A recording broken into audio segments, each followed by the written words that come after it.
In the early 2000s, the world of hip-hop and R&B shimmered under the lens of a singular visionary, Hype Williams. His music videos weren't mere promotions, they were kaleidoscopic dreams, drenched in hyper-saturated hues, surreal angles, and a fantastical grandeur that turned artists into icons. Jay-Z's gritty charisma exploded in Big Pimpin'. Missy Elliott's boundless creativity danced in the rain, Supa Dupa Fly. Busta Rhymes became a larger-than-life force in Put Your Hands Where My Eyes Could See.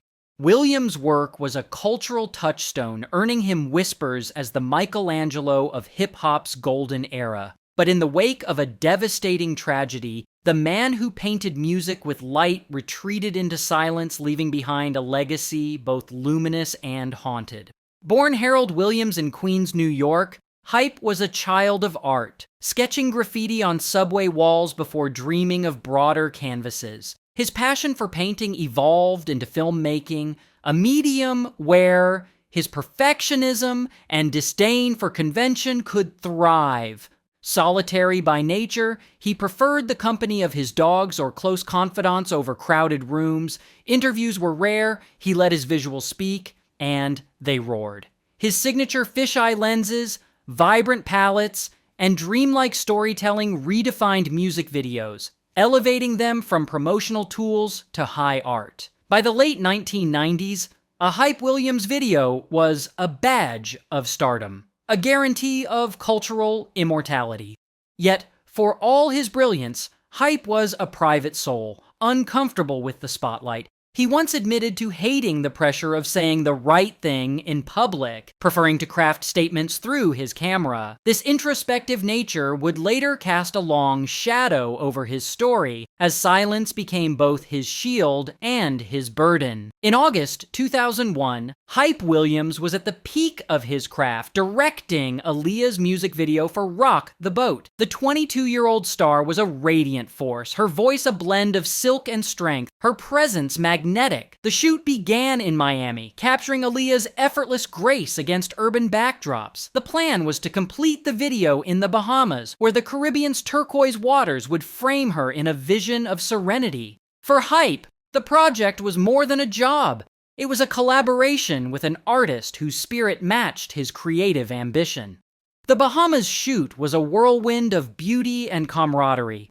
Over 4 days, Aaliyah danced and sang under the sun. Hype later told MTV that the final day, Saturday, August 25th, was one of the most fulfilling of his career. Everyone felt like they were part of something special, he said. Part of her song. The footage captured Aaliyah at her most luminous, her smile a beacon against the ocean's glow. It was a moment of artistic triumph, a fleeting perfection none could have known would be her last. That evening, Aaliyah and her team prepared to return to Miami. The plane, a small Cessna 402B, was loaded with equipment and passengers. Concerns arose immediately. According to reports, Aaliyah was hesitant about boarding, her lifelong fear of small planes weighing heavily. Dame Dash, her boyfriend at the time, later shared in an Entertainment Tonight interview that he had urged her not to travel to the Bahamas for the final shoot, citing unease about the production's pace and safety. He recalled Aaliyah's apprehension upon seeing the plane, but her sense of duty to her art, her team, and her fans pushed her to board. Shortly after takeoff, the overloaded plane struggled to climb. Within moments, it crashed into the Bahamian marshlands, killing Aaliyah and 8 others, including her hairstylist, bodyguard, a record executive, and the pilot. Investigations revealed devastating oversights. The plane was over its weight limit, and toxicology reports found traces of cocaine and alcohol in the pilot system. The loss was immediate and profound, a wound felt across the music world and beyond. Aaliyah, a star whose warmth and talent had touched millions, was gone at 22. Her death left fans, collaborators, and an entire industry grappling with grief. For Hype Williams, the director who had framed her final moments, the tragedy was a shattering blow, one that would alter the course of his life and career. In the aftermath, Hype withdrew. While fans mourned and the media sought answers, he offered none. His silence became a lightning rod for speculation and blame. Rumors swirled, fueled by Dame Dash's claim that Lenny Kravitz had offered Aaliyah a safer jet, only for Hype to take it instead. Online forums and early social media buzzed with accusations. Had Hype known the plane was unsafe? Had he prioritized his own safety over Aaliyah's? The truth remained elusive, but the absence of a response from Hype only deepened the public's fixation. Aaliyah's family filed a lawsuit against Virgin Records, Blackhawk Airways, and Hype Williams alleging negligence. The case was settled out of court, its details sealed. Hype never addressed the allegations directly, choosing instead to let the footage from Rock the Boat, released posthumously, stand as his final statement on the project. The video, hauntingly beautiful, became a tribute to Aaliyah's legacy, but for Hype, it was a reminder of a day he could never unsee. To understand Hype's withdrawal, one must look beyond the surface. Creative geniuses often walk a tightrope between control and chaos. Their work a delicate balance of passion and precision. Hype, by all accounts, was a perfectionist who thrived in solitude. His art a sanctuary from the world's noise. The loss of Aaliyah, a collaborator and friend, may have been too profound to process publicly. Psychologists describe avoidance coping as a mechanism where individuals sidestep distressing stimuli to shield themselves from pain. For Hype, silence may have been his only way to cope with the weight of grief and scrutiny. Survivor's guilt, too, likely played a role. Studies in the Journal of Clinical Psychology note that those who survive traumatic events often grapple with unspoken burdens, withdrawing from social and professional spheres. If Hype felt any responsibility, whether justified or not, the guilt could have been paralyzing.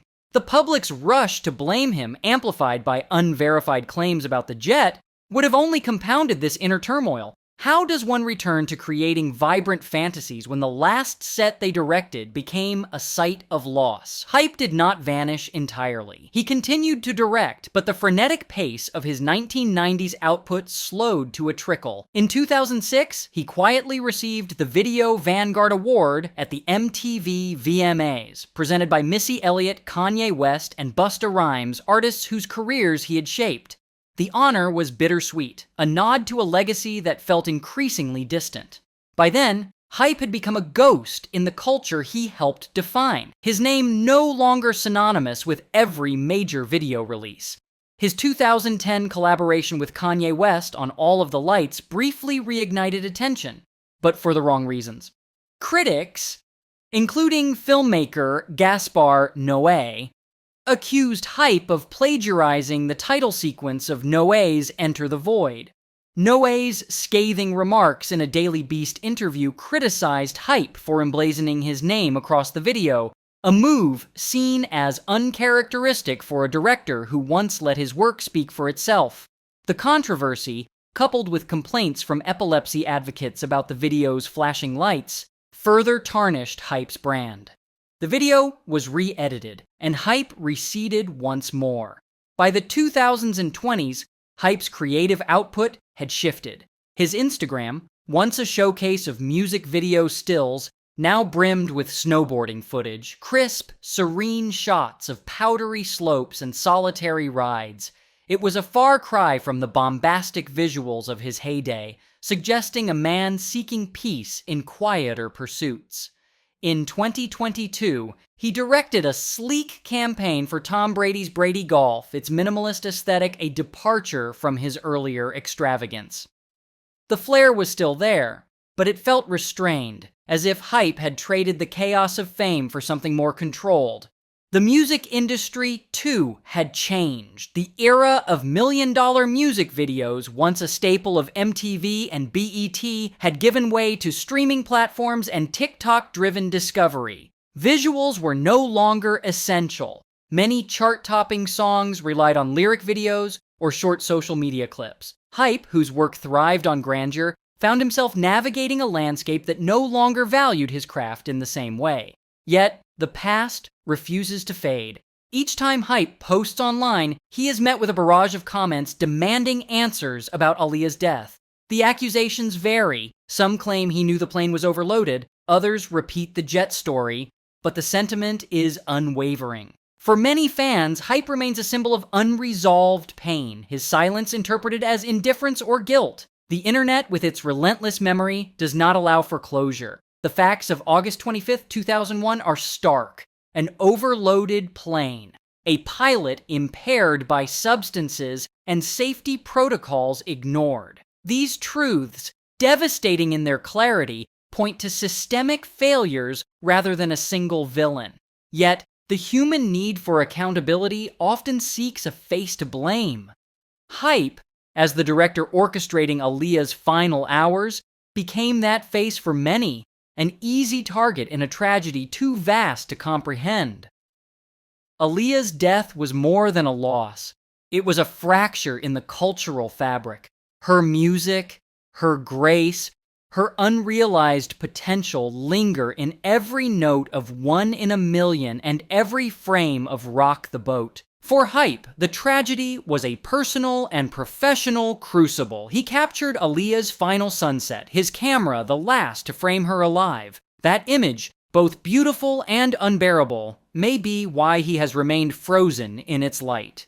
Grief, in its many forms, demands answers where none exist. It turns loss into a puzzle, as if blame could mend what was broken. But sometimes, tragedy is just that. Tragedy. Aaliyah boarded that plane out of duty, overcoming her fear to honor her art. Hype, in his silence, may be grieving in the only way he knows, through the lens in solitude, away from a world that demands he explain the inexplicable. Perhaps the hardest truth is that some souls, like Aaliyah's, shine too brightly to be held for long, and those left behind, like Hype, carry the weight of their light forever. In the quiet of his snow-covered frames, Hype Williams may be searching for peace, a way to honor the art and the artist he lost, knowing that some stories end not with answers but with the ache of their absence.